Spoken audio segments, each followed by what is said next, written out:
Hello चाओ सभी का स्वागत है आपके अपने यूट्यूब चैनल कंबोसर पर। आई होप के सभी अच्छे होंगे। तो आज की वीडियो में बात करने वाले हैं क्लास 11 सब्जेक्ट इकोनॉमिक्स के उन इंपॉर्टेंट क्वेश्चंस के बारे में जो कि इस बार आपके हाफ ईयरली एग्जाम में देखने को मिलने वाले हैं। तो करते हैं क्वेश्चन स्टार्ट, और सभी बच्चों को बेस्ट विशेष है आपके हाफ ईयरली एग्जाम के लिए, और अच्छे से तैयारी करते रहिए। तो पहला क्वेश्चन आप देख रहे हैं, अर्थशास्त्र की एक विकास केंद्रित परिभाषा दीजिए और इसकी विशेषताएं बताइए। या फिर यही क्वेश्चन आपको घुमा करके पूछ सकता है, प्रोफेसर सैमुअल्सन द्वारा प्रतिपादित अर्थशास्त्र की परिभाषा दीजिए और इसकी विशेषताएं बताइए। तो पहले आपने एक नॉर्मल जो इसकी डेफिनेशन है वो देख लेनी है, और इसके अलावा और जो इसकी परिभाषा की विशेषताएं हैं वो आप लोग यहाँ से पढ़ लेंगे। चलेंगे लेकर के आपको अगले प्रश्न पर, और इन पीडीएफ को कैसे ले सकते हैं जो आप ये क्वेश्चन देख रहे हैं वो भी हम जानेंगे थोड़ी देर में। तो अगला क्वेश्चन है, अर्थशास्त्र से आप क्या समझते हैं? अर्थशास्त्र की एक सामान्य परिभाषा दीजिए। तो पहले आपने थोड़ा सा अर्थशास्त्र के बारे में बताना है कि अर्थशास्त्र क्या है, और उसके बाद इसकी जो डेफिनेशन है वो भी आप यहाँ पे पढ़ पा रहे होंगे। अगला प्रश्न है, अर्थशास्त्र के विज्ञान होने के पक्ष में तर्क दीजिए। यानी अर्थशास्त्र एक विज्ञान है, विज्ञान की शाखा है, तो इसके पीछे क्या तर्क है, क्या कारण है, वो आपको बताने हैं। चलेंगे आपको लेकर के नेक्स्ट अगले प्रश्न पर। अगला जो प्रश्न है, समंक संकलन की उचित रीति का चयन किन बातों पर निर्भर करता है? तो यहाँ पे आप देख रहे हैं टॉपिक वाइज पॉइंट बना करके दिए गए हैं आपको। अनुसंधान की प्रकृति पर, अनुसंधान का उद्देश्य एवं क्षेत्र पर, आर्थिक साधन पर, अपेक्षित शुद्धता की मात्रा पर। ठीक है। अगला प्रश्न है, सांख्यिकी विभ्रम क्या है? विभ्रम और अशुद्धि में अंतर बताइए। सांख्यिकी विभ्रम समंकों के वास्तविक मूल्य व अनुमानित मूल्य में अंतर होता है, यह अशुद्धि से भिन्न है। तो यहाँ पे आपने एक तरफ अशुद्धि और एक तरफ विभ्रम, और इसमें अंतर का जो आधार है वो आप देख पा रहे हैं, उत्पत्ति, उत्पत्ति का समय, प्रकृति, अनुमान, रोकथाम। तो इसमें से आपने कम से कम जो है 3 पॉइंट आपको याद करने जरूरी हैं। आगे क्वेश्चन में जाने से पहले बात करेंगे कि ये जो टोटल मैंने आप लोगों के लिए पीडीएफ प्रिपेयर की है, 3 पीडीएफ रहने वाली है, जिसमें आपके multiple choice question answers, very short question answers, और आपके short and long question. Total 3 PDF हैं, और ये जो तीनों पीडीएफ हैं आपकी ईयरली एग्जाम तक के लिए रहने वाली है। यानी आपको ईयरली एग्जाम में दोबारा इन पीडीएफ को नहीं लेना पड़ेगा, और सेम पीडीएफ आपको इंग्लिश मीडियम वाले जो हमारे बच्चे हैं उनके लिए भी अवेलेबल है। तो आप इन पीडीएफ को कैसे ले सकते हैं? तो सिंपल सी प्रोसेस है, ये हमारा व्हाट्सएप नंबर है।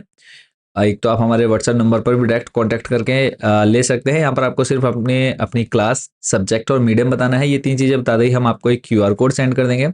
उस क्यूआर कोड पर जैसे आप पेमेंट करेंगे, पीडीएफ डायरेक्टली आपको आपके व्हाट्सएप नंबर पर भेज दी जाएगी। दूसरा जो मेथड रहने वाला है वो है ऑनलाइन। आप हमारी वेबसाइट विजिट करिए, गूगल पे जाके सर्च करेंगे कंबोसर, कंबोसर सर्च करते आपके सामने हमारी वेबसाइट आ जाती है।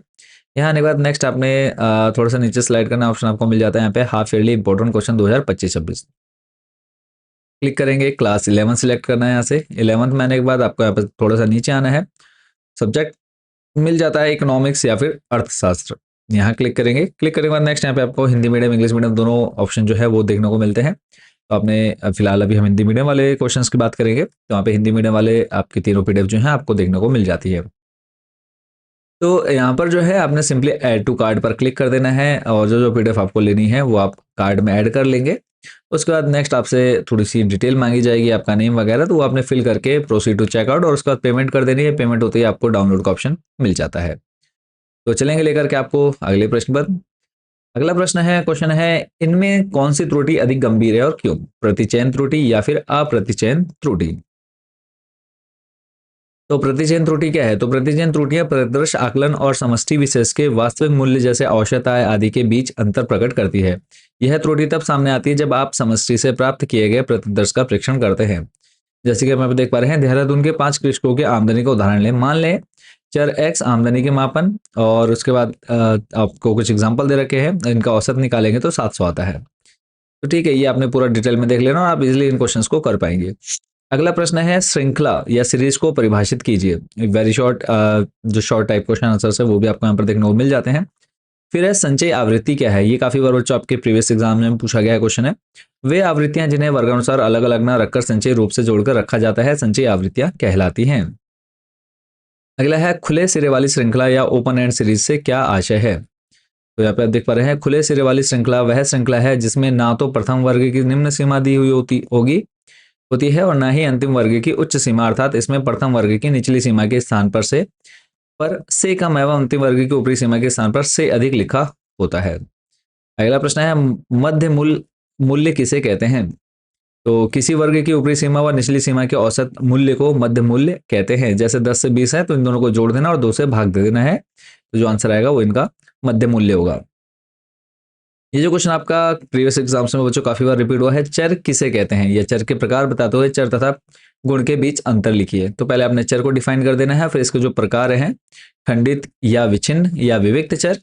अभी आपसे देखो एक नंबर में अलग से पूछ सकता है, खंडित चर किसे कहते हैं, विच्छिन्न चर किसे कहते हैं, विविक्त चर किसे कहते हैं। तो तीनों को जो तीनों का नाम है वो सेम ही है। दूसरा जो इसका भाग है या प्रकार है वो है अखंडित या अविच्छिन्न या फिर संतत चर। तो इन दोनों को आपने बच्चों बहुत अच्छे से पढ़ करके जाना है एग्जाम देने के लिए। नेक्स्ट इसी के बीच में आपको अंतर बताना है, खंडित तथा अखंडित चर में मुख्य अंतर क्या है। फिर उसके बाद है चर तथा गुण के बीच में अंतर आपका यहाँ पर आ जाता है। लॉन्ग में बच्चों ये क्वेश्चन देखने को मिल सकता है, शॉर्ट्स एक क्वेश्चन बनना ही बनना है इस टॉपिक से। ठीक है, उसके बाद चलेंगे आपको लेकर के नेक्स्ट अगले प्रश्न पर। अगला प्रश्न है, निम्नलिखित सारणी में कारक लागत पर सकल घरेलू घरेलू उत्पाद में क्षेत्रवार अनुमानित वास्तविक समृद्धि दर को पिछले वर्ष से प्रतिशत परिवर्तन प्रस्तुत किया गया है। यहाँ पे आपको एक जो है टेबल बना करके दे दी गई है। एक में वर्ष, फिर कृषि एवं संबद्ध क्षेत्रक, फिर है उद्योग और फिर सेवाएं।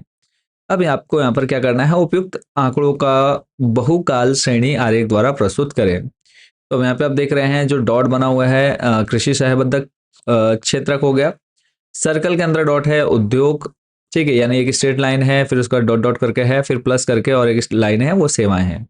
तो जो आप एक ग्राफ बनाएंगे तो वो कुछ आपका इस तरह से रहने वाला है। तो जो बच्चे पीडीएफ परचेस नहीं कर रहे हैं तो आप लोग यहाँ से स्क्रीनशॉट ले सकते हैं, और जो बच्चे पीडीएफ परचेस कर रहे हैं तो उनको इजीली सारे क्वेश्चन जो हैं वो इजीली एक्सेस हो जाएंगे। और मैं आपको बता दूं कि जैसे कि स्टार्टिंग में मैंने आपको बताया कि पूरे वर्ष भर के जो इंपॉर्टेंट क्वेश्चन है, ईयरली एग्जाम तक के इंपॉर्टेंट क्वेश्चन है, वो हमने इन पीडीएफ में कवर किए हुए हैं। तो अभी सिर्फ आपको इन पीडीएफ का 70% ही जो क्वेश्चंस हैं वो तैयार करने हैं। अगला प्रश्न है, सारणी का निर्माण करते समय क्या क्या सावधानियां बरतनी चाहिए, इसके सामान्य नियम क्या है। तो सारणी का निर्माण करते समय सावधानियां क्या है, तो पहला तो हो जाएगा आपका शीर्षक, यानी प्रत्येक सारणी का संक्षिप्त, स्पष्ट एवं पूर्ण शीर्षक होना चाहिए। दूसरा है स्तंभ अथवा कॉलम, सारणी का निर्माण करते समय स्तंभों के आकार व संख्या का ध्यान रखना चाहिए। स्तंभ अधिक नहीं होने चाहिए तथा इनका आकार समान अनुपात में तथा समान आधार पर निश्चित किया जाना चाहिए। अनुशीर्षक यानी जो कैप्शंस हैं वो अनुशीर्षक संक्षिप्त एवं स्पष्ट होने चाहिए। कतारें अथवा पंक्तियां यानी रोज। उसके अलावा स्तंभों का क्रम, सीक्वेंस ऑफ कॉलम्स। फिर उसका टिप्पणियां, फिर खानों की रूलिंग, योग, स्रोत, सामान्य नियम। तो ये कुछ महत्वपूर्ण चीजें जो हैं आपको ध्यान रखना है। अगला प्रश्न है, निम्नलिखित सारणी में एक कारखाने के 10 मजदूरों की दैनिक आय दी गई है, इनका समांतर माध्य ज्ञात कीजिए। एक तरफ मजदूर, दूसरी तरफ आपको दैनिक आय रुपए में दे रखी है। तो समांतर माध्य निकालना है, फॉर्मूला आपका होता है जो आपका दैनिक आय है उन सभी का योग और डिवाइडेड बाई आ जाएगा बच्चों एन, यानी कुल कितने प्रेक्षण आपके हैं। तो 10 हैं तो 10 से आपने भाग दे दिया तो आंसर आपका 240।